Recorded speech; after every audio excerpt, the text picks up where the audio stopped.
Zelo zadovoljna sem, so mi v bolnišnici povedali, da se lotevajo kar veliko procesov, prenove procesov.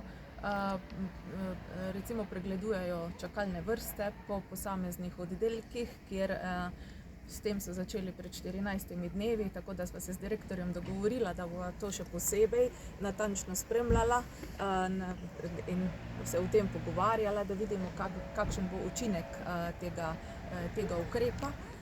Namreč to je ukrep, ki ga ministrstvo vseskozi spodbuja, da se pokliče ljudi, ki čakajo v čakalnih vrstah najdlje, se jim ponudi termine, ki so se spraznili, ki so prosti, ker se pač nekateri ne odzovejo oziroma ne pridejo na termin, na katerega so naročeni. Tako da me veseli ta aktivnost, ta proaktivnost bolnišnice, da je šla v to smer. Seveda smo se potem pogovarjali tudi o določenih informacijskih rešitvah, o obnovi kuhinje, kot je že direktor povedal, tako da mislim, da je plan dobro sestavljen, da so ukrepi, ki jih izvajajo v bolnišnici, gredo v pravo smer.